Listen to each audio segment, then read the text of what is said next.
नमस्कार, मैं हूं आपके साथ अपूर्वा सिंह और आप देख रहे हैं इंडिया न्यूज उत्तर प्रदेश उत्तराखंड। जिस दिन आतंकिस्तान के दहशतगर्दों ने पहलगाम घाटी को निर्दोष हिंदुओं के खून से लाल किया, जब कश्मीर की हसीन वादियां दहशतगर्दों की गोलियों से थर्रा उठी, उसी वक्त से आतंकी और उनके आकाओं के जहन्नुम जाने का काउंटडाउन भी शुरू हो गया था। तमाम मीटिंगों के बाद मोदी सरकार ने ताबड़तोड़ एक्शन लिए हैं। सेना को खुली छूट दे दी गई है तो पाकिस्तान में बैठे हुक्मरानों की नींद हराम हो गई है।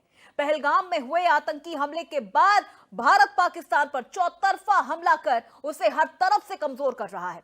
पाकिस्तान को हर पल भारत की सैन्य कार्रवाई का खौफ सता रहा है। खौफ में पाकिस्तान भारत को परमाणु हमले की गीदड़ भभकी दे रहा है।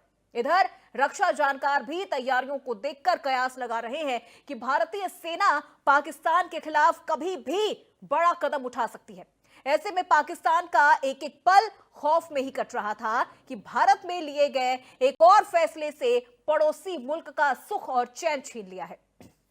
बॉर्डर पर तनाव के बीच सेना को गोला बारूद बनाने वाली ऑर्डिनेंस फैक्ट्रियों की जो तमाम छुट्टियां थी कर्मचारियों की, वो रद्द कर दी गई है। तो पूरे पाकिस्तान में खलबली मच गई है। इसीलिए आज इंडिया न्यूज उत्तर प्रदेश उत्तराखंड कह रहा है, टारगेट तय, पाक में भय, आज रात बरसेगा बारूद।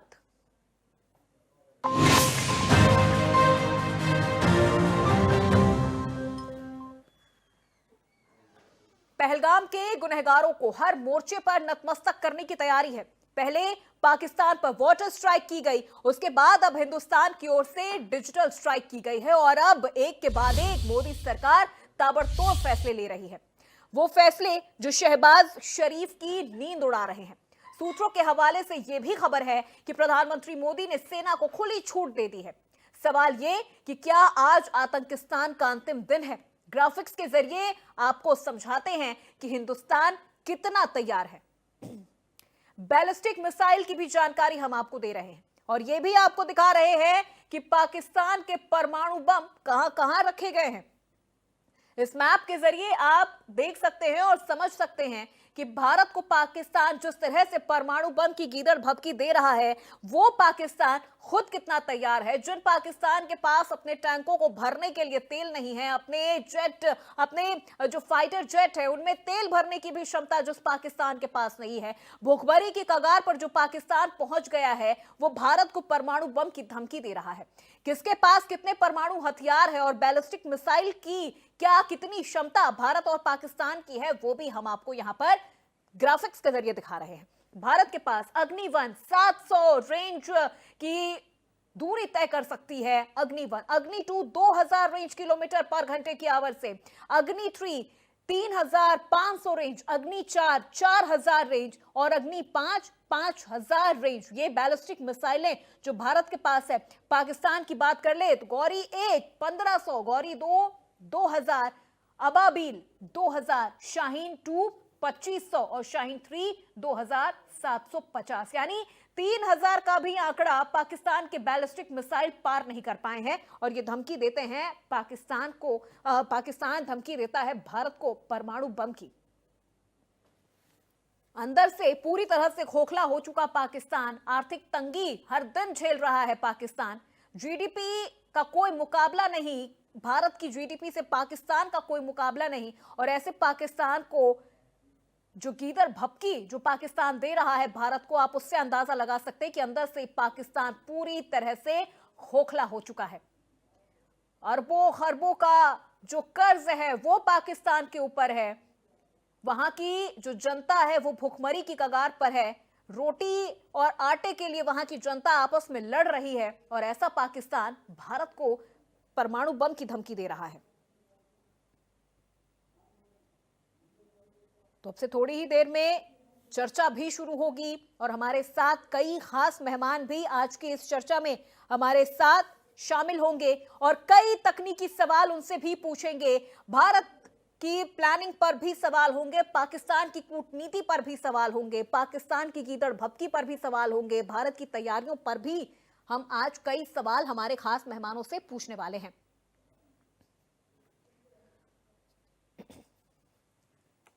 तो भागा भागा फिर रहा है पाकिस्तान। भारत से जान बचाने की दूसरे देशों से गुहार लगा रहा है कि भारत को समझाएं कि भारत अपना आक्रामक रुख थोड़े वक्त के लिए अपना आक्रामक जो रुख है वो त्याग दे, लेकिन भारत भी अब पूरी तरह से तैयार है।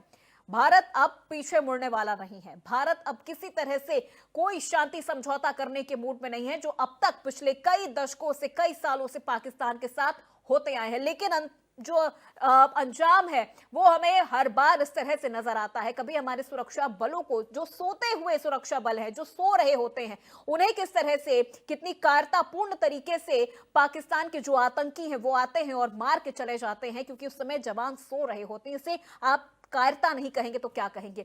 वो निहत्थे और निर्दोष टूरिस्ट जो पहलगाम में घूमने जाते हैं, वहां पर उनसे उनका धर्म पूछकर उन्हें मारा जाता है। उनकी पत्नियों के सामने पतियों को मारा जाता है, बच्चों के सामने उनके पिता को मारा जाता है। ऐसे तो ये आतंकवादी हैं जो कायरतापूर्ण तरीके से हमला करते हैं। निहत्थे और निर्दोष जो हमारे टूरिस्ट हैं उन पर अटैक करते हैं। तो चलिए सीधे रुक करते हैं हमारे आज के मेहमानों का, चर्चा की शुरुआत भी उनसे करते हैं। एक एक करके पहले मेहमानों से आपका परिचय करवा देते हैं। विंग कमांडर रिटायर्ड सत्येंद्र पाल, एक्स आर्मी ऑफिसर हमारे साथ जुड़ चुके हैं। सत्येंद्र जी बहुत स्वागत है आपका। कमांडर रिटायर्ड भूषण दीवान, एक्स आर्मी ऑफिसर हमारे साथ जुड़ चुके हैं। भूषण दीवान जी बहुत स्वागत है आपका इंडिया न्यूज पे। ब्रिगेडियर रिटायर्ड राजन जामवाल, डिफेंस एक्सपर्ट के तौर पर हमारे साथ जुड़ चुके हैं। बहुत स्वागत है राजन जी आपका। Major Mohammad Ali Shah, defence expert के तौर पर हमारे साथ जुड़ चुके हैं। अली शाह जी आपका भी बहुत स्वागत है। चर्चा की शुरुआत करते हैं। सबसे पहले विंग कमांडर सत्येंद्र पाल जी, आपसे ही सवालों की शुरुआत में करने वाली हूं।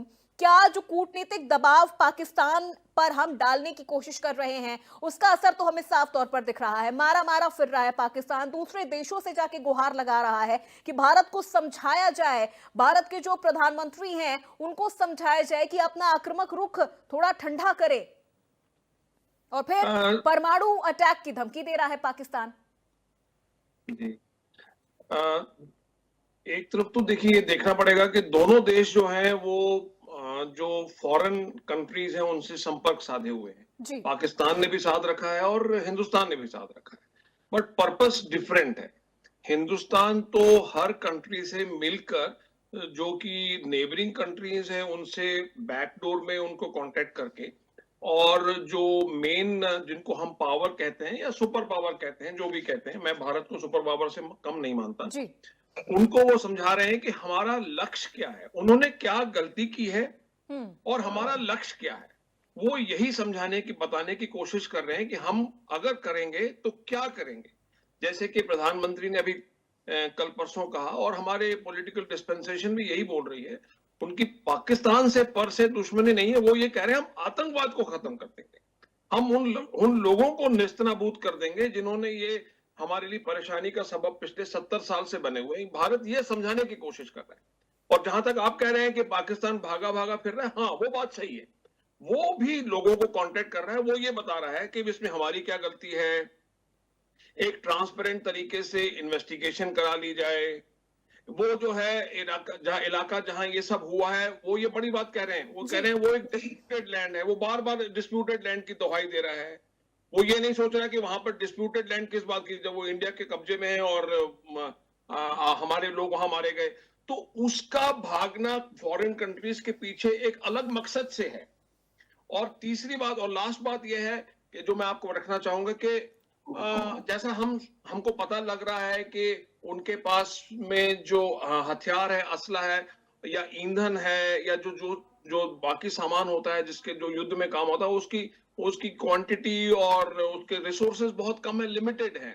तो वो एक्सप्लोर ये भी कर रहा है कि अगर मान लीजिए ये युद्ध या एग्रेशन या लंबा खिंचा, तो कम से कम उसके पास में कोई लाइन ऑफ सप्लाई होना चाहिए, कोई ऑल्टरनेट होना चाहिए। तो purpose of contacting foreign countries is different. तो ये एक बहुत बड़ा मुद्दा है जो कि लोगों को अब नजर आ रहा है। लेकिन ये भी हमें सोचना चाहिए कि वो अपनी कमजोरी दर्शा रहा है और भारत अपनी मजबूती दर्शा रहा है। जी बिल्कुल ठीक है सर, मैं लौटूंगी आपके पास। संजीव श्रीवास्तव, विदेश मामलों के जानकार, भी हमारे साथ जुड़ चुके हैं। संजीव जी बहुत स्वागत है आपका। सर आपसे समझना चाहूंगी कि क्या भारत को यूएन और एफएटीएफ जैसे संगठनों के जरिए आक्रामक तरीके से पाकिस्तान पर किसी तरह से कोई दबाव बनाने की जरूरत है इस सिचुएशन में, जब इतनी बड़ी बड़ी कार्रवाइयां पाकिस्तान के खिलाफ भारत पहले भी कर चुका है और अभी भी लगातार वो चीजें जारी हैं? देखिए, बिल्कुल जरूरत है। और भारत ने ये जो दबाव बनाना शुरू भी कर दिया है। इंटरनेशनल मॉनेटरी फंड से ये भारत अनुरोध कर रहा है कि वो उसके पाकिस्तान के आतंकी चरित्र को ध्यान में रखते हुए और उसके द्वारा जो आतंकी साजिशें आज भी रची जा रही हैं, आतंकवाद को इंस्ट्रूमेंट ऑफ स्टेट पॉलिसी के तौर पर जिस तरीके से पाकिस्तान आज भी प्रैक्टिस करता है और आतंकियों के स्ट्रेटेजिक असेट के रूप में इस्तेमाल करता है, उससे ये बिल्कुल स्पष्ट है कि ऐसे राष्ट्र को बड़ा कर्ज नहीं मिलना चाहिए, क्योंकि ये जो कर्ज का पैसा है ये आतंकवादी कृत्यों में चला जाएगा और इससे भारत को जो है अनेक तरीके की उसके खिलाफ साजिशों में उसको मदद मिल सकती है। पहलगाम की जो घटना है, भारत इसको प्रमाण के तौर पर रखेगा कि किस तरीके से पाकिस्तान ने इस पूरी साजिश को अंजाम दिया। और जनरल मुनीर की जो वो सोच, जो एक रेडिकल इस्लामिस्ट जो आतंकी जिहादी जो सोच है कि हिंदू और मुस्लिम कभी एक नहीं हो सकते, और भारत और पाकिस्तान दो अलग अलग राष्ट्र हैं और टू नेशन थ्योरी इत्यादि इत्यादि का जो उन्होंने एक प्रवचन दिया उस दिन, और अपने जो जाकिर नाइक की तरीके से और कट्टरपंथियों मुल्लाओं की तरीके से वो बात कर रहे थे, वो जाहिर है कि वो सारी बातें अंतर्राष्ट्रीय समुदाय को भारत रखेगा। और जो आतंकियों ने जिस तरीके की घटना अंजाम दी वो जनरल मुनीर की ही सोच को दर्शाता है। अभी 4 दिन पहले उन्होंने इस तरीके की बातें हिंदू मुस्लिम वाली कही थी और आतंकियों ने हिंदू मुस्लिम को ही अलग अलग करके मारने का काम किया है। तो ये तो वैसी ही सोच है जैसे कि हमास की द्वारा इजराइल पर किए गए हमले जैसी सोच है। ये तो विश्व में क्लैश ऑफ सिविलाइजेशंस को बढ़ाने वाली जो शैतानी विचारधारा है उसकी सोच है, ये आतंक की सोच है। तो आतंक की सोच रखने वाले नेताओं को और उनके द्वारा जो हेडेड राष्ट्रों को, और जहां आतंक की फैक्ट्री हो, आतंक का एपी सेंटर हो, ऐसी मदद क्यों मिलनी चाहिए, ऐसा कर्ज क्यों मिलना चाहिए? भारत ये सारे तर्क रखेगा। और दूसरा, एफएटीएफ की ग्रे लिस्ट में ही नहीं बल्कि पाकिस्तान जैसे राष्ट्र को एफएटीएफ की ब्लैक लिस्ट में होना चाहिए। एफएटीएफ की ग्रे लिस्ट से वो बड़ी मशक्कत करने के बाद किसी तरह से बाहर आया था और उसके बाद फिर से उसने पहलगाम की आतंकी घटना को करा करके, और टीआरएफ ने उसकी जिम्मेदारी भी ले ली, जो लश्कर तोयबा का फ्रंट ऑर्गेनाइजेशन है। तो ये जो मनी लॉन्ड्रिंग और टेरर फाइनेंसिंग का जो नेटवर्क है पाकिस्तान में लगातार जारी है, और इस बात को भी भारत एफएटीएफ में भी रखेगा, जिसका कि भारत स्वयं एक बहुत ही इंपॉर्टेंट सदस्य है, अहम सदस्य है। और मेरा ऐसा मानना है कि आने वाले समय में पाकिस्तान फिर से ग्रे लिस्ट में जा सकता है, और उसकी इन हरकतों को देखते हुए वो ब्लैक लिस्टेड भी अगर हो जाए तो ये जाहिर है कि सबसे अच्छा होगा। और मेरा ऐसा मानना है कि भारत अंतर्राष्ट्रीय मंचों से पाकिस्तान को घेर रहा है और दबाव बनाने की प्रक्रिया ऑलरेडी चल रही है। डिप्लोमेटिक स्ट्राइक की जा रही है, इकोनॉमिक स्ट्राइक की जा रही है, डिजिटल स्ट्राइक की गई है, और अब एक मिलिट्री स्ट्राइक भी बाकी है जो कि किसी भी वक्त हो सकती है। तो ऐसे में भारत का जो पहलगाम की आतंकी घटना के बाद जो आतंकवाद के प्रति जीरो टॉलरेंस का अप्रोच है, उसके तहत भारत पाकिस्तान के ऊपर कॉस्ट को इम्पोज करने के लिए कंप्रहेंसिव काउंटर टेररिज्म मेजर्स ले रहा है। कंप्रहेंसिव तरीके से तैयारी ये टारगेट किया जा रहा है, जिसके के बारे में पाकिस्तान के इन साजिशकर्ताओं ने कल्पना भी नहीं की होगी कि भारत इस तरह से भी रिस्पॉन्ड कर सकता है। और इसी बात को हमारे प्रधानमंत्री श्री नरेंद्र मोदी ने कहा था। जी बिल्कुल। अली शाह साहब, सर आपसे समझना चाहूंगी, देखिए पाकिस्तान की जो सेना है वो बार बार आतंकी हमलों को प्रॉक्सी वॉर कहती है।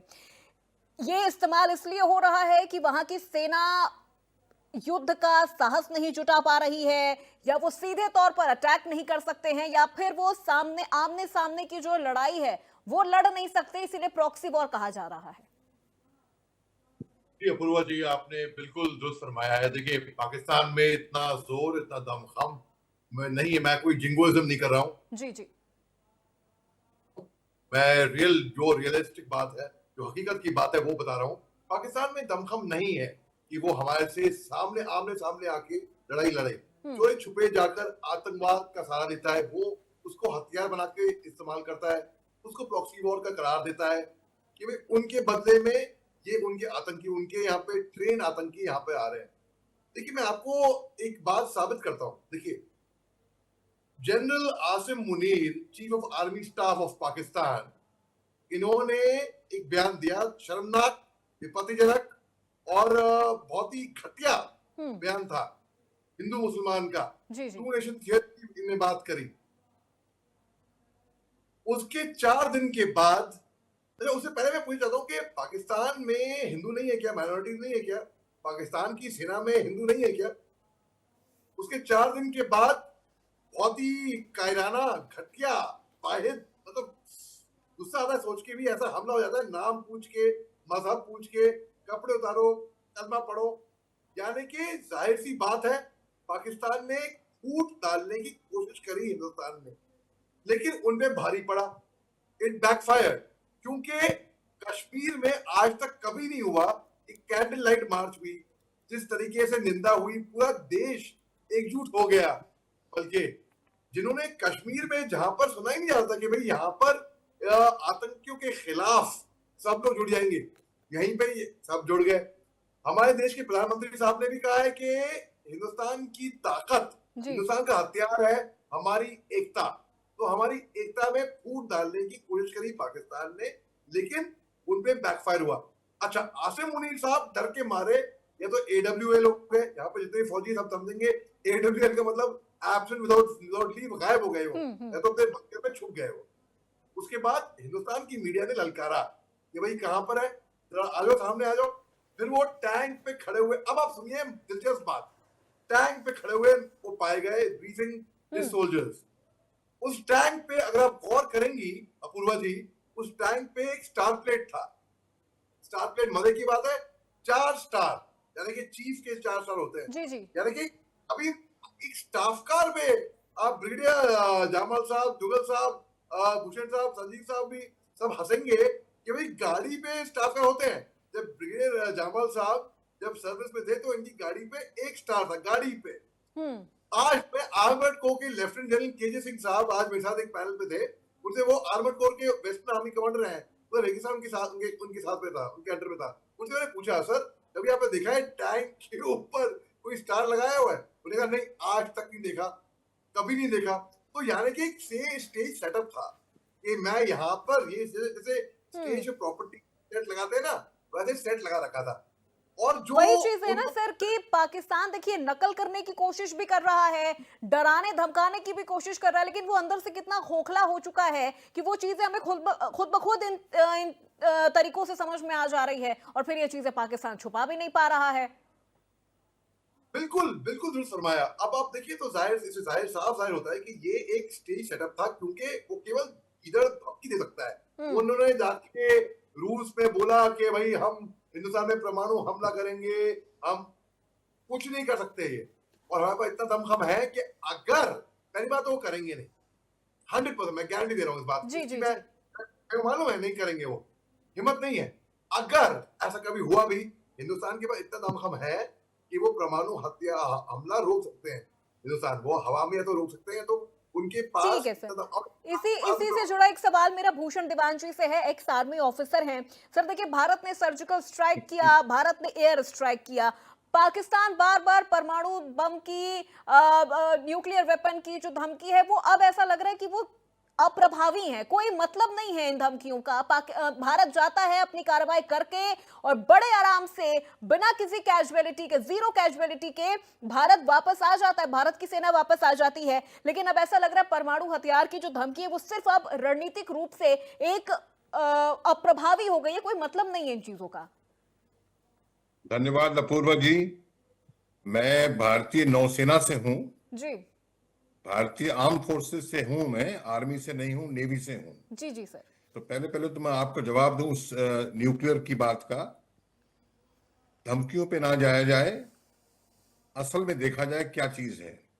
जब न्यूक्लियर वॉर होता है, अगर न्यूक्लियर वॉर इतना आसान होता तो कई देशों के पास न्यूक्लियर वेपन हैं। रूस के पास भी हैं, यूक्रेन पे नहीं दागे, और पाकिस्तान के पास भी कई सालों से हैं, इंडिया के पास भी कई सालों से हैं। और सबसे बड़ी बात यह है, एक होता है न्यूक्लियर डिटरेंस। डिटरेंस का मतलब क्या है? तुम हमें मारोगे, बचोगे नहीं। जी, हिंदुइज्म यही कहता है, सनातन धर्म यही कहता है, हिंदुस्तान यही मानता है, हम तुम्हें छेड़ेंगे नहीं, अहिंसा, पर तुम छेड़ोगे, तुम छोड़ेंगे नहीं। अब न्यूक्लियर में बात आ जाए, क्या है? जब न्यूक्लियर वेपन्स होते हैं, या तो लैंड पे चलते हैं, ट्रैक्टर्स, ट्रॉलीज, बड़े बड़े ट्रक्स पे, और न्यूक्लियर वेपन्स होते हैं उनका लॉन्च पैड जमीन पे भी होता है, फिक्स होता है। तीसरा होता है न्यूक्लियर वेपन्स एयरक्राफ्ट से दागे जाते हैं, मिसाइल के द्वारा दागे जाते हैं। चौथा होता है मिसाइल कहां से, चाहे एयरक्राफ्ट से, चाहे मिसाइल वॉरशिप से, जंगी जहाज से। सबसे बड़ा न्यूक्लियर वेपन जो है, बहुत डेंजरस न्यूक्लियर वेपन क्या है, जिसे कहा जाता है second strike capability. Second strike क्या है, मैं कहता हूं खुदा ना खास्ता वो पहले पाकिस्तान न्यूक्लियर अटैक करता है और कई तबाही बच जाती है इंडिया में। देखिए हमारी जो न्यूक्लियर सबमरीन्स हैं, जिनके ऊपर न्यूक्लियर वेपन इनके पास हैं, उनका आता पता नहीं वो कहाँ है, समझ नहीं आप जी सर। तो कहां से वो दागेंगी मालूम नहीं। तो आपने हमें डिस्ट्रॉय कर दिया, तो जो न्यूक्लियर मिसाइल लास्ट में सेकंड स्ट्राइक कैपेबिलिटी, पहली स्ट्राइक तो आपने कर दी समझो, तो वो जो सबमरीन से जाएंगी तो उनसे जो है पाकिस्तान तबाह हो जाएगा। डिटरेंस क्या है, आप देखो करोगे तो पछताओगे, ये होता है। दूसरी बात मैं आपको मैं कह दूं, आपके मैं चैनल में पहली बार ही आया हूं अपूर्वा जी, ये मैं 71 वॉर में लड़ा हूं। अब हिस्ट्री देखिए, पाकिस्तान हर 6 महीने साल में ये कर रहा है, खुरापात कर रहा है। क्या कारण है, इंडिया तो ऐसा नहीं करता है, क्या कारण है? हालांकि इतना कमजोर है पाकिस्तान इंडिया के मुकाबले में, मिलिट्रीली, इकोनॉमी साइज में, टोटल पावर में, हर चीज आती है, टेक्नोलॉजी में, वर्ल्ड कनेक्शंस में, पर फिर भी क्यों कर रहा है? मैं बताऊं क्यों कर रहा है। ठीक है, ऐसा है कि सियानी बिल्ली खंबा नोचे। जब घर में तकलीफ होती है तो आप ध्यान भटकाने के लिए पड़ोसी से लड़ना शुरू कर देते हैं, ताकि घर के लोग जो है आपके बरखिलाफ ना हो। अब घर के लोग कौन है? देखिए भारत में तो इंडियन आर्मी आर्म फोर्सेस के पास, भारत के पास इंडियन आर्म फोर्सेस है सिक्योरिटी के लिए, और पाकिस्तान आर्मी आर्म फोर्सेस के पास क्या है? पूरा पाकिस्तान चूसने के लिए। क्यों मैं कह रहा हूं, शुरू से आजादी से लेके आज तक, जिन्ना का शुरू में टाइम था, सिकंदर मिर्जा का टाइम था, आज तक पाकिस्तान जो है वो मिलिट्री रूल रहा है। मिलिट्री में कौन रूल करता है? मिलिट्री में जो पंजाबी जनरल्स हैं वो रूल कर रहे हैं। पंजाबी क्या समझते हैं? अरे सिंधी कुछ नहीं। 71 वॉर क्यों हुआ? अरे बंगाली, शेख मुजीबुर रहमान वोट जीत गया तो प्रधानमंत्री बनेगा बंगाली, फौज चढ़ा दो। क्या हुआ?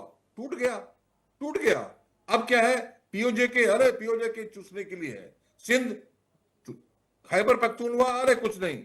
और बीएलए के बलूचिस्तान, अभी जो है पाकिस्तान 5 टुकड़ों में टूटने की कगार पे है। कौन से 5 टुकड़े?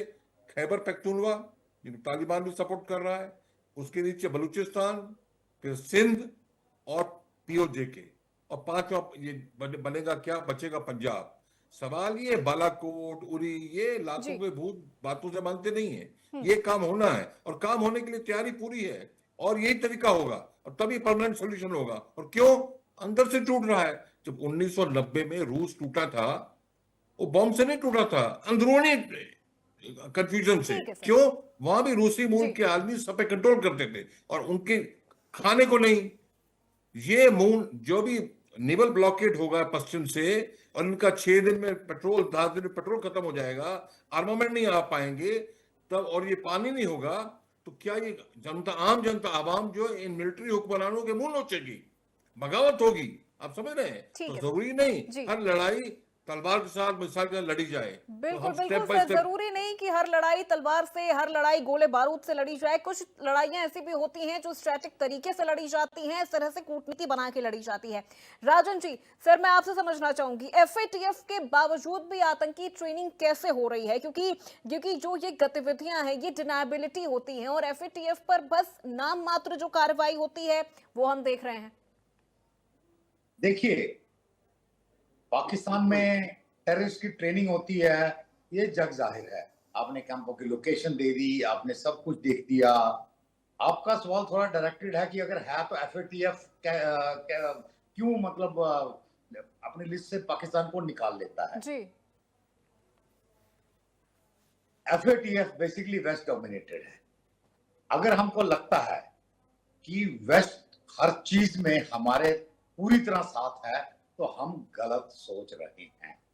वेस्ट हमारे साथ है वहां तक जहां तक उसका अपना फायदा है। वो भारत को चाइना के खिलाफ इस्तेमाल करना चाहता है, बढ़िया। पर वो भारत को इतना बड़ा भी नहीं बनने देना चाहता कि कल को भारत उसके लिए कंपटीशन बन जाए, तो उसमें पाकिस्तान उसके काम आता है। So it is basically to Bharat को कंट्रोल करने के लिए वो ऐसे इस्तेमाल करता है। And there is tactical approval. Tactical approval मतलब कि वो डायरेक्ट नहीं बोले, डायरेक्ट बोलेंगे कि ये हो गया, कोई बात नहीं है, हम आपके साथ हैं, हम आपके साथ हैं, हम आपके साथ हैं, साथ है पर हर हद तक नहीं, थोड़ी हद तक। ये कारण है कि पाकिस्तान बार बार FATF से बाहर आ जाता है। जहां तक हमारा सवाल है, हमारे पास जो हमारे सामने जो चीजें हैं वो ग्राउंड रियलिटीज हैं। वी मस्ट हमको ये अप्रिशिएट करना है कि पाकिस्तान में हाइब्रिड गवर्नेंस है। मैं हाइब्रिड बोलता हूँ, लोगों ने हाइब्रिड वॉर सुनी होगी, पर यहाँ पॉलिटिकल सिस्टम इज हाइब्रिड है। मतलब यहाँ फौज है या सिविल है, कहाँ फौज है कहाँ सिविल है, टोटल कंफ्यूजन है, tyranny of the elected over the elected, वो सारा तमाशा पाकिस्तान में है, ठीक है ना।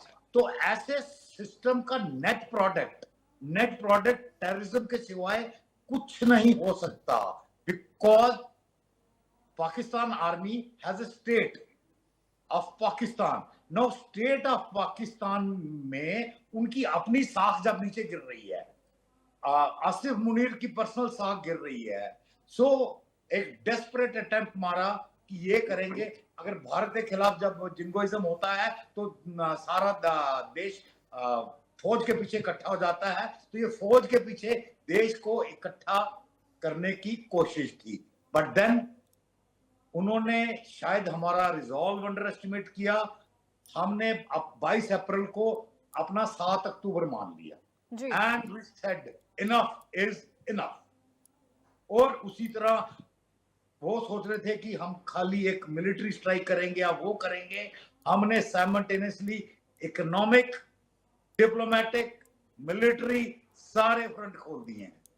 अभी तो खाली इमीडिएट रिस्पॉन्स देखे हैं उन्होंने, अभी उनकी घबराहट चल रही है हमारे इंटरमीडिएट रिस्पॉन्सेस। इंटरमीडिएट रिस्पॉन्स क्या होंगे, फाइनल रिस्पॉन्स तो अभी कुछ महीनों बाद शायद आएगा। इंटरमीडिएट रिस्पॉन्स जो कभी भी अटकलें लगा रही है। आज मैं रफ आइडिया लगा रहा था ऐसे बैठे बैठे, यार अगर हम इकट्ठी 500 मिसाइलें मिक्सचर ऑफ अग्नि एंड ब्रह्मोस एंड ये करके 500 मिसाइलें दागे, जिसमें उनके सारे एयरफील्ड, सारे न्यूक्लियर टारगेट्स और कोर हेडक्वार्टर, ISC हेडक्वार्टर, मतलब काफी है, तो कितनी कीमत आएगी।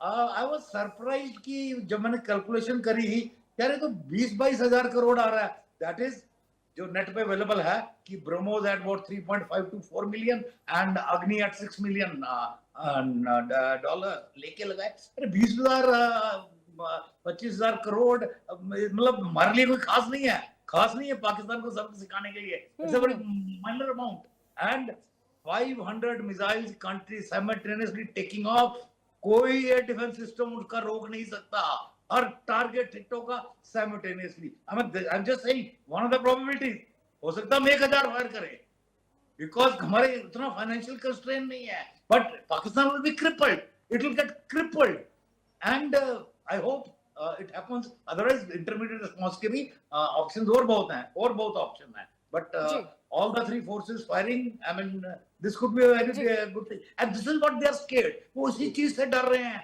तभी उसी डर में बौखलाहट में कभी ये बोल देंगे, कभी पाम वाला बम फोड़ देंगे, आधा किलो का बम फोड़ देंगे, ये कर देंगे, वो कर देंगे। उनको पता है कुछ औकात नहीं है कर पाने की। मतलब यहाँ तक कि तुम हमारी जान बचाओ जी, जो बीच बीच में पाकिस्तान देता रहता है इस तरह की गीदड़ भपकियों की, तो मुझे लग रहा है आदत भारत को पता नहीं कितने वर्षों से हो गई होगी, और अब इन चीजों को तो भारत भी सीरियसली नहीं लेता है।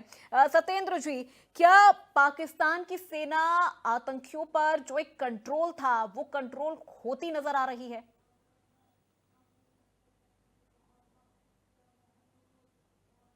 सत्येंद्र जी, आप अपना माइक अनम्यूट कर लीजिए सर। आप प्लीज रिपीट करेंगे एक बार? सर, सवाल मेरा ये था कि क्या पाकिस्तान की जो सेना है वो वहां आतंकियों पर जो कंट्रोल था वो कंट्रोल अब खोती चली जा रही है? ऐसा तो नहीं लगता, क्योंकि जो पाकिस्तानी या जो भी आतंकवादी हैं वो तो वेल विद इन कंट्रोल हैं। वो तो जैसा कि सबको अब मालूम चल चुका है कि पहले इन्हें नॉन स्टेट एक्टर्स कहा जाता था, इन्हें नॉन स्टेज एक्टर्स कहा जाता था। अब तो दे हैव बिकम, और it has been proven beyond any doubt, they are all part of the state tool, and वो स्टेज पर भी हैं। जिस दिन ये आतंकवादी हमला हुआ उसके 2-3 दिन बाद आपने देखा कि जो हमलावरों का जो सरगना था, वन ऑफ द सरगनास was being felicitated by a colonel, उसको माला पहनाई जा रही थी, उसके ऊपर फूल बरसाए जा रहे थे, उसके बालों में और उसकी दाढ़ी में फूल लगे हुए थे। That means he was welcome that your operation has been successful. तो मैं तो ये कहूंगा कि जितने ज्यादा वो हमले कराएंगे उससे उनका जो कंट्रोल आतंकवादियों पे है वो कम नहीं होगा बल्कि ज्यादा होगा। बिकॉज अगर वो हमला कराते हैं तो भारत का जो भी रिएक्शन होगा वो दोनों को, आतंकवादियों को और उनकी आर्मी को, उनकी फौज को करीब लाएगा। Because the terrorists require the defence support there and the defence forces require their support there. Because Pakistan इस वक्त जो है वो डायरेक्ट एग्रेशन करने के उसके लायक नहीं है, तो उसको तो नॉन स्टेट या नॉन स्टेज कहे जाने वाले एक्टर उसको तो चाहिए। तो बल्कि उनका रिलेशनशिप है ये तो भी और भी प्रगाढ़ होता चला जाएगा और वो और मिक्सअप होते चले जाएंगे और वो अपने आप एक्सपोज होते चले जाएंगे। अब आप देख लीजिए कि जो मिस्टर भुट्टो हैं वो तो ओपनली उन्होंने कहना शुरू कर दिया है कि हमसे गलतियां हुई हैं, we have been doing some mistakes. वो बिल्कुल क्लियरली इंडिकेट कर रहे हैं वो। तो उन्होंने बोल दिया कि पहले भी ऐसा हो रहा था, अब भी ऐसा हो रहा है और आगे भी ऐसा होता रहेगा। ये सर ये बीच में मैं आपको सर रोकना चाहूंगी सर, ये मैंने इसलिए ये पूछा क्योंकि मुझे लगता है कि जो आतंकी संगठन है ना, अब वो सेना के बजाय जो वहां के कट्टरपंथी एजेंडों के अधीन हो गया है और इस वजह से कई बार चीजें पाकिस्तान पर भी बैकफायर होती हुई हमने देखी हैं। कई बार पाकिस्तान में भी कई जगह पर इस तरह से ब्लास्ट हुए हैं, टेरर अटैक हुआ है। वो देखिए पाकिस्तान जो है वो एक टेररिस्ट ट्रक कंट्री है और उसमें कई ऐसे ग्रुप हैं जो कॉन्ट्रडिक्शन में काम कर रहे हैं, एक दूसरे के खिलाफ भी काम कर रहे हैं। लेकिन जो आप बिल्कुल क्लियर समझ लीजिए, जो एग्रेशन कश्मीर में हो रहा है वो तो स्टेट स्पॉन्सर्ड टेररिज्म है और स्टेट में भी हम वो कहेंगे वो army, Pakistan army sponsored terrorism है। तो जो वहां जो अटैक करते हैं वो इनका एक डिफरेंट लेयर, एक नया लेयर जरूर डेवलप हो सकता है, बट वो अल्टीमेटली रहेंगे पाकिस्तान कंट्रोल में जी। क्योंकि मैं तो बल्कि एक स्टेप और आगे कहूंगा कि ये जो लोग कश्मीर में आते हैं इनमें इतनी जरूरत नहीं है कि वो खुद ब खुद या स्टैंड अलोन मोड में वो अटैक करें, उनको आर्मी का सपोर्ट चाहिए। बल्कि मैं तो ये भी कहूंगा कि जो लड़के वहां आते हैं, नौजवान वहां आते हैं, they are the recruits of the Pakistan army. लेकिन जो आप बात कर रहे हैं, आप भी बिल्कुल ठीक कह रहे हैं कि वो उनके कंट्रोल में नहीं है। लेकिन जो लोग पाकिस्तान के अंदर दहशतगर्दी करते हैं, चाहे वो सिंध में हो या वो खैबर पख्तूनख्वा में हो या कहीं और भी हो, जो वहां स्कूल्स पे अटैक कर देते हैं, वहां की मस्जिदों के ऊपर अटैक कर देते हैं, वहां के डिफेंस एस्टेब्लिशमेंट पे अटैक कर देते हैं, वो एक अलहदा, वो एक सेपरेट उनका जो स्ट्रक्चर है वो है उसमें। तो इस तरीके से वो डिफरेंट कंट्रोल्स में काम कर रहे हैं और ये टूल जो है ये पाकिस्तान आर्मी ने ही वहां के सिटीजन्स को दिया है कि भाई जिस तरीके से हम ऑपरेट कर रहे हैं उस तरीके से आप ऑपरेट करो।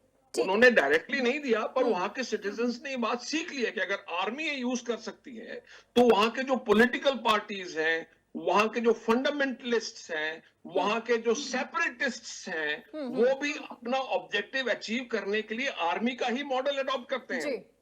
इस तरीके से जो डिफरेंट लेयर्स में वो काम कर रहे हैं। ठीक है सर, मैं लौटूंगी आपके पास। जी सर, मैं लौटूंगी आपके पास। संजीव जी, क्या अंतर्राष्ट्रीय समुदाय भी अब पाकिस्तान के विक्टिम कार्ड वाली जो पॉलिटिक्स है वो समझ चुका है? कि ये सवाल, इसी में सर एक सवाल और मेरा ये है कि पाकिस्तान की जो आर्थिक स्थिति है और फिर जिस तरह से वो सैन्य की तैयारियों को दिखा रहे हैं बढ़ा चढ़ाकर, कोई कनेक्शन है क्या सर इन चीजों के बीच में?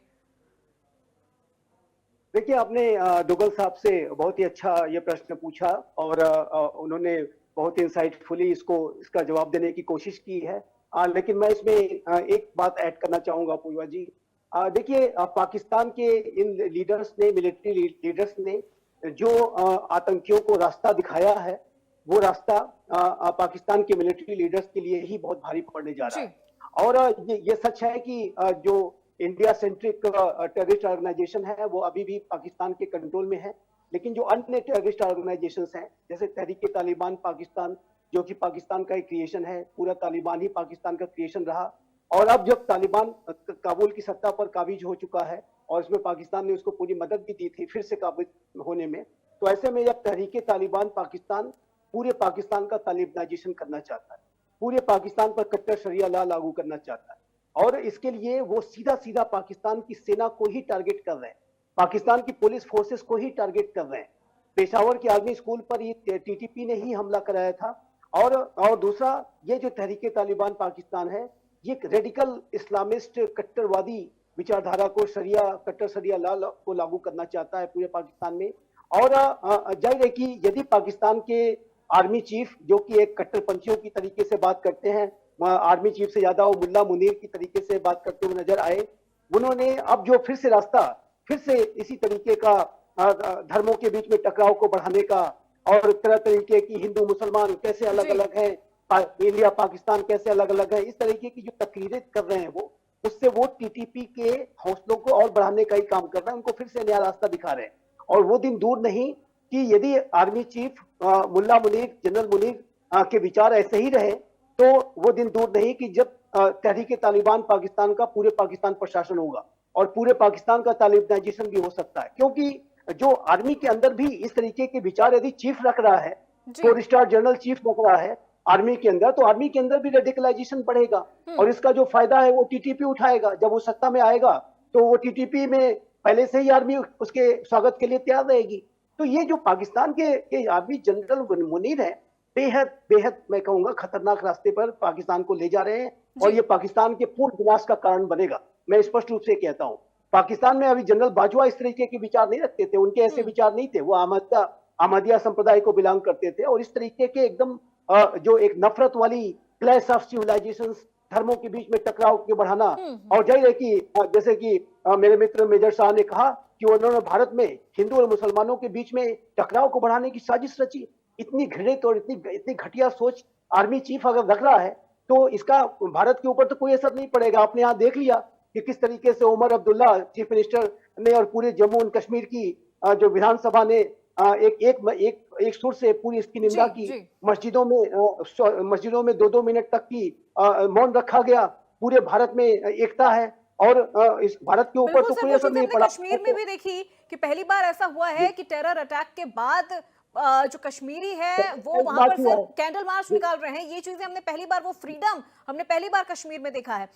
अली शाह साहब, सर आपसे समझूंगी, क्या पहलगाम हमले के बाद भारतीय सेना ने एलओसी पर काउंटर इन्फिल्ट्रेशन ग्रीड को और सख्त किया है क्या? बड़ा अच्छा सवाल है आपका। देखिए, पाकिस्तान, जहां तक मैं समझ पाया हूं, पाकिस्तान ये उम्मीद कर रहा था कि इस हमले के बाद हम उनपे, जैसे हमने 2016 में सर्जिकल स्ट्राइक किया था, 2019 में बालाकोट एयर स्ट्राइक किया था, हम उनके टेररिस्ट लॉन्च पैड्स पे अटैक करेंगे, उनको नष्ट करेंगे। तो वहां पर पाकिस्तान ने अपनी सुरक्षा बढ़ा दी थी, वो तैनात है वहां पे।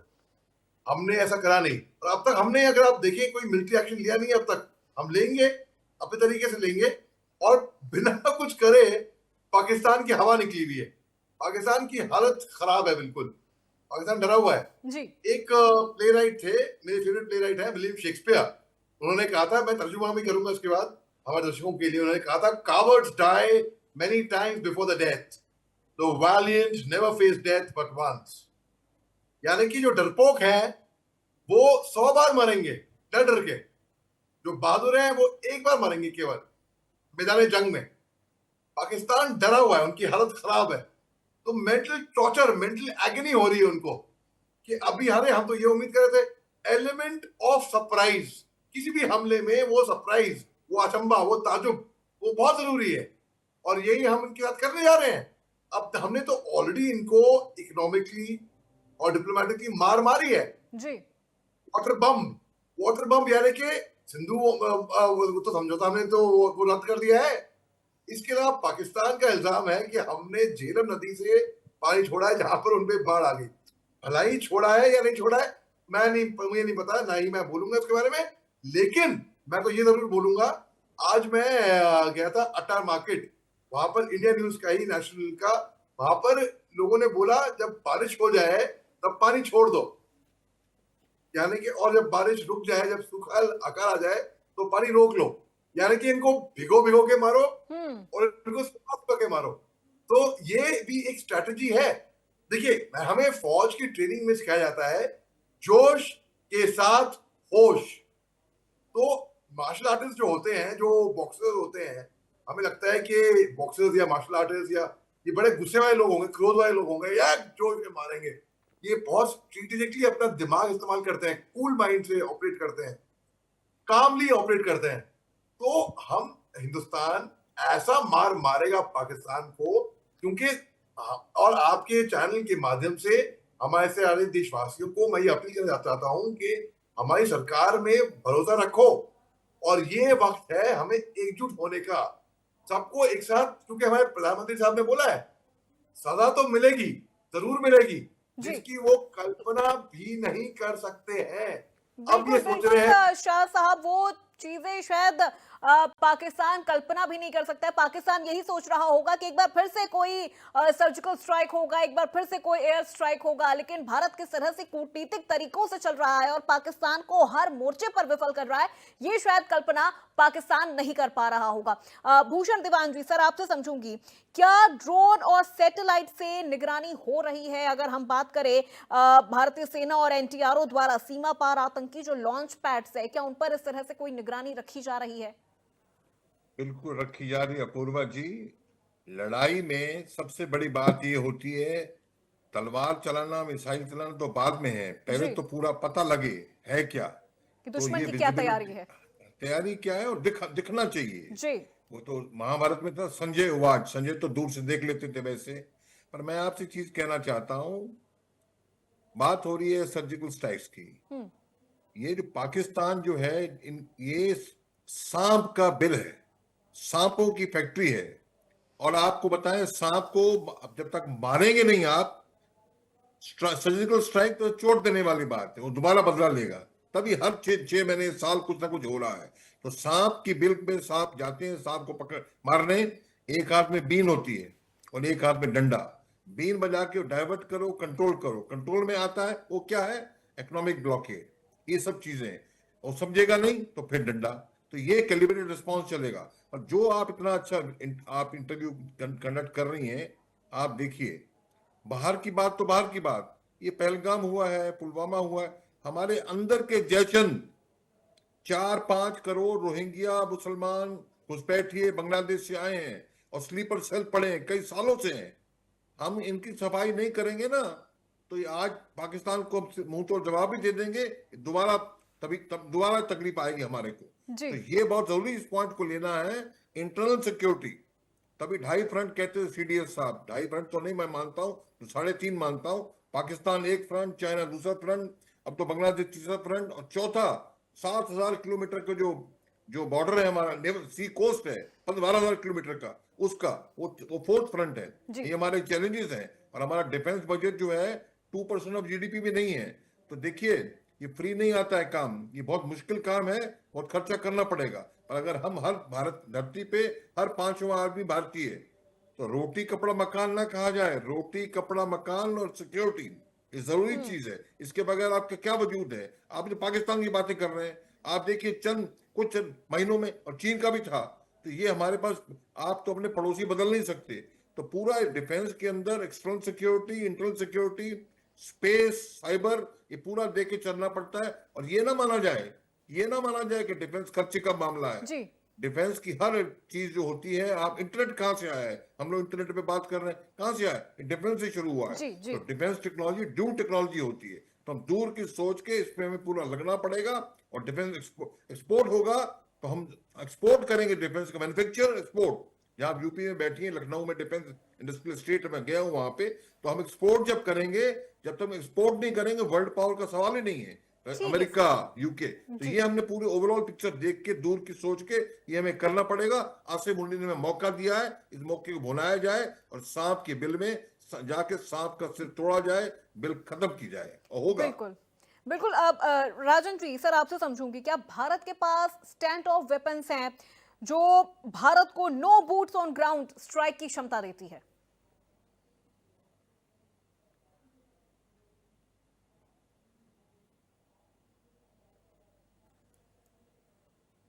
चलिए, यही सवाल सत्येंद्र जी, सर मैं आपसे समझना चाहूंगी, क्या भारत के पास स्टैंड ऑफ वेपन्स हैं? इसकी तो कोई इसमें तो कोई शक की बात ही नहीं कि हर तरीके का वेपन अवेलेबल है, रिजर्व अवेलेबल है। और सबसे बड़ी बात जो इम्पोर्टेंट है वो ये है दैट हमारे पास में जो असला है या स्टैंड ऑफ वेपन्स हैं, उनको तैयार करने के लिए ऑर्डिनेंस फैक्ट्रीज हैं। जी। आप देख लीजिए कि देश के मुख्तलिफ हिस्सों में ऑर्डिनेंस फैक्ट्रीज हैं। कहीं बहुत बड़ी फैक्ट्रीज हैं, कहीं छोटी फैक्ट्रीज हैं। कहीं पर ट्रक्स बन रहे हैं तो कहीं पर असला बन रहा है। और जो इनको जो स्टोर करने वाले जो डिपोज है, एम्यूनिशन डिपोज हैं, वो भी बहुत जगह पर है और जिनकी ज्योग्राफिकल लोकेशन तो शायद लोगों को मालूम भी नहीं है। और कभी कभी समय समय पर जो छोटे जो एम्यूनिशन डिपो हैं वो चेंज भी होते रहते हैं। तो ये बात तो 100% श्योर है और उनको भी ये मालूम है। और हिंदुस्तान के पास में तो प्रोडक्शन की इतनी ज्यादा कैपेसिटी है कि आपको मालूम होगा कि पिछले कुछ सालों में, पिछले 4 या 5 या 6 सालों में इंडिया ने अपने डिफेंस एक्सपोर्ट्स बढ़ा दिए हैं। चाहे वो असला हो या वो रडार्स हो या वो जो मारक क्षमता करने वाले मिसाइल्स हो, जो भी हो, काफी ज्यादा जो है वो उन्होंने बढ़ा दी है। इसी तरह से आप एक बात और आप नोट कीजिए कि जो राफेल के बारे में जो भी डिस्प्यूट रहा हो, मैं उसमें नहीं जाना चाहता क्योंकि कोई ऐसा डिस्प्यूट नहीं था, वो तो सुप्रीम कोर्ट ने भी सेट असाइड कर दिया था। इंडिया ने सबसे बड़ी जो इंपॉर्टेंट बात की है, जो पाकिस्तान या दूसरी कंट्री नहीं कर पाता except for China of course, कि उन्होंने जब ये प्रोक्योरमेंट किया तो साथ साथ में उन्होंने टेक्नोलॉजी ट्रांसफर का भी समझौता उनके साथ में किया। तो एक टेक्नोलॉजी ट्रांसफर की, उसके कारण जो आपका क्वेश्चन है वो बिल्कुल से सही हो जाता है कि हमारे पास में बहुत ज्यादा रिजर्व है और हमारे पास में कैपेबिलिटी है उसको प्रोड्यूस करने की। इस तरीके से जो राफेल की जो कॉस्ट जब कम करनी थी इन लोगों को, गवर्नमेंट को जब कम करनी थी, तब उन्होंने ऐसी चीजों का लिस्ट बनाई जो कि HAL, जिसका कि जो मेन प्रोडक्शन सेंटर बैंगलोर में है और उनका जो सर्विस सेंटर वो नासिक में है, वो बना सकते हैं। तो उन्होंने बताया कि हम इन चीजों को बना सकते हैं। तो राफेल के लिए जो कई जो दीगर इलेक्ट्रॉनिक इक्विपमेंट थे वो इन्होंने हिंदुस्तान एरोनॉटिक्स लिमिटेड ने बनाया और उसको फिट किया। और फिर जब फ्रेंच पायलट्स ने यहाँ उड़ाया तो उन्होंने कहा कि हमारे राफेल में और इनके राफेल में जो फिटमेंट की है उसमें कोई फर्क नहीं है। तो डेफिनेटली जो हमारे पास में तो बहुत ज्यादा प्रोडक्शन कैपेसिटी है और इसलिए और एक बात और नोट करने वाली बात यह है कि हम ने देखा पिछले कुछ दिनों में कि ऑर्डिनेंस फैक्ट्रीज के जो लीव वगैरह है वो बंद कर दी गई, वो भी इस समय जब बच्चों की छुट्टियां होती हैं। और नॉर्मली फौज में भी, एक्टिव फौज में भी, और जो मिलिट्री इंजीनियरिंग सर्विसेज है, जो भाई बहुत इंपॉर्टेंट बात है क्योंकि वो रिपेयर वगैरह करते हैं। सिमिलरली जो बॉर्डर रोड ऑर्गेनाइजेशन है, जो बॉर्डर पर रोड्स को कंट्रोल करते हैं, या जो हमारे जो पैरामिलिट्री फोर्सेस है, पर्टिकुलरली जो असम रेजिमेंट जो है जहां पर की डेपुटेशन पर आर्मी से लोग जाते हैं, और ऑर्डिनेंस फैक्ट्रीज में यहाँ पे छुट्टियों, गर्मी की छुट्टियों में परसेंटेज ऑफ लीव बहुत ज्यादा हाई होती है।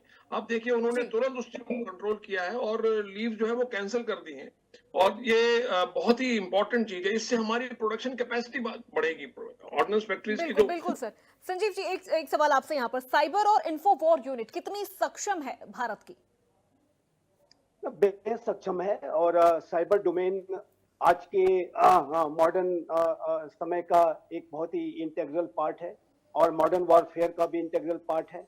और मेरा ऐसा मानना है कि भारत का जो साइबर सिक्योरिटी कमांड है वो बिल्कुल शानदार और रोबस्ट तरीके से किसी भी चैलेंज को डील करने के लिए इक्विप्ड है। और अभी आप देखिए तो जो भारत की तरफ से जो डिजिटल डोमेन में भी एक्शंस लेने की शुरुआत की जा चुकी है और साइबर एक्टिविटीज पर पूरी नजर रखी जाती है। साइबर अटैक्स होने की संभावनाओं से को इनकार नहीं कर सकते और इसको सबको साथ हुए। एक बात मैं और कहना चाहता हूँ, जहां तक भारत की स्टैंड ऑफ स्ट्राइक कैपेबिलिटीज की बात है, तो देखिए राफेल के आ जाने के बाद से हमारी जो स्टैंड ऑफ स्ट्राइक कैपेबिलिटीज हैं वो बहुत ही मजबूत और हो गई हैं। 300 किलोमीटर तक की जो स्कैल्प और हैमर मिसाइल्स हैं जो राफेल में इस्तेमाल होती हैं वो टारगेट कर सकती हैं किसी भी लैंड टारगेट को बिना पाकिस्तानी सेना में पाकिस्तानी टेरिटरी में जाए बिना। और जो एयर टू एयर कम्बैट की अगर बात आती है तो लगभग 140 किलोमीटर तक की बियॉन्ड द विजुअल रेंज की जो मैच्योर मिसाइल्स हैं वो किसी भी एयर टू एयर कम्बैट को कर सकती हैं। और पाकिस्तान का चाहे F-16 हो चाहे वो JF-17 हो, किसी को भी वो धराशायी कर बिल्कुल सकती सर। है। देखिए बहुत माफी के साथ मैं रोकना चाहूंगी सभी मेहमानों को, वक्त देखिए हमें इतनी इजाजत दे रहा है आज की इस चर्चा के लिए, लेकिन आप सभी मेहमानों का बहुत शुक्रिया हमारे साथ। भारतीय नौसेना अपूर्वा जी पूरा बिल्कुल बिल्कुल सर, और बहुत शुक्रिया सभी मेहमानों का हमारे साथ जुड़ने के लिए। देखिए भारत के पास तकनीक है, भारत के पास सामर्थ्य है, भारत के पास इच्छा शक्ति भी है, लेकिन अब वक्त आ गया है कि इन सभी चीजों को तेज रिस्पांस सिस्टम में बदला जाए। पहलगाम की ये घटना सिर्फ आक्रोश का वक्त नहीं बल्कि रणनीतिक बदलाव की भी एक बढ़ती हुई मांग है। तो आज की इस बड़ी बहस में मेरे साथ बस इतना ही। प्रदेश की तमाम खबरों के लिए देखते रहिए इंडिया न्यूज उत्तर प्रदेश।